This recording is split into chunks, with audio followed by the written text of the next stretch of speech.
All right, here we are, week 13. So I really haven't been feeling like we're nearing the end of spring semester until just kind of today. April 20th is, I'm recording this on Monday. You'll see this on Wednesday morning, but I really just now kind of felt like we're getting close to the end of this semester, and maybe it's because the sun's out and it's supposed to get warm this week, but I don't know. It's weird times. So last week we talked about injury, and injury is a certainty in sport, and it has some major psychological implications. And I would think that we're kind of in a similar psychological situation right now. Basically, that is, you can't play. We're not holding sporting events.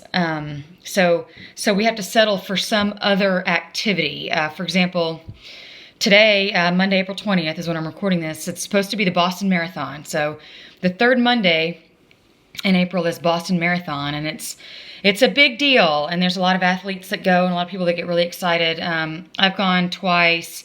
And that was enough for me. It's kind of expensive and an ordeal, but a lot of people go year after year after year, and it's pretty exciting. You know, it's kind of one of the pinnacles of road running, if that's your thing.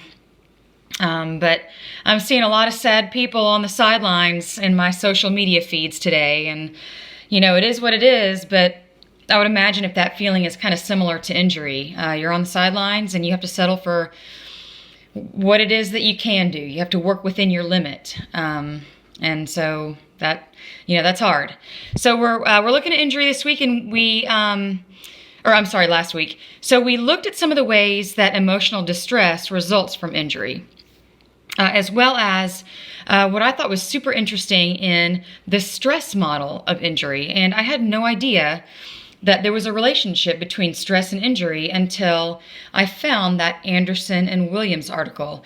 But that relationship was pretty strong and pretty straightforward. So I thought that was really interesting, and your discussion questions looked at this article, and I'll be grading that this week. So that article was super interesting, and I thought some of the theories for why people are more susceptible to injury when there are also is a higher degree of stress in the rest of their lives was just really interesting. So this week, we're looking at the concept of addiction as it relates to exercise and sport. And addiction in this case isn't a black and white issue. There are various phases of participation that fall along a continuum of a degree of addiction. And there are positive aspects of addiction, and there are negative. So we're going to look at some of those ideas and concepts this week.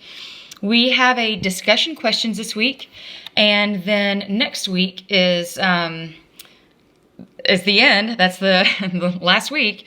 Next week is the last quiz and your sports psychologist assignment. So just a couple words about the sports psychologist assignment. Please compose your interview questions in interview format. So sometimes I get papers that have the questions in like questionnaire or survey format, like with multiple choice or yes, no. And that's not what an interview is. An interview is you ask an open-ended question to another person, and then they respond in their own words. They're not choosing A, B, C, or D. So please don't do that. This is more of a conversation. So I want to see what question you asked, and then I want to see their answer.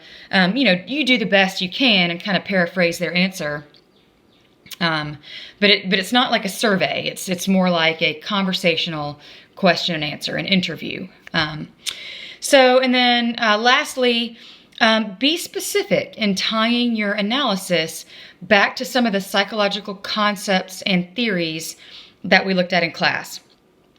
For example, maybe you want to talk about some of the different types of goals that we looked at from week 11, such as performance versus mastery goals or approach versus avoidance goals. That's one thing you could analyze and ask them about is their goals, and then look for things that indicate their tendency towards some of those different types that we looked at.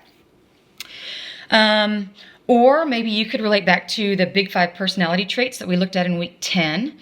For example, hardiness.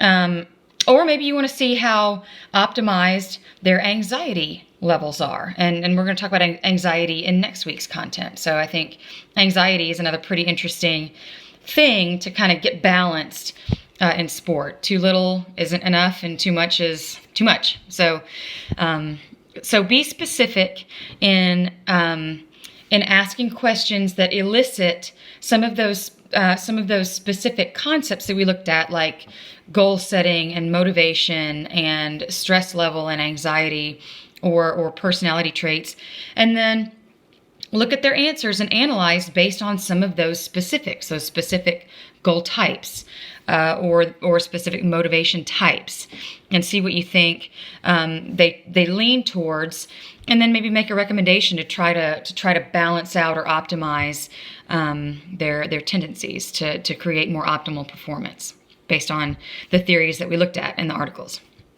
All right, enough talking from me. Sun is out this week. I think it's supposed to rain on Wednesday, but today and tomorrow we're perking me up a little bit. So that's that. Have a good week, everybody, and thanks again for hanging in with me. And we 2 weeks left of school, so way to go. We're gonna make it, and then we'll just keep trucking after that. So have a good week. I'll talk to you soon.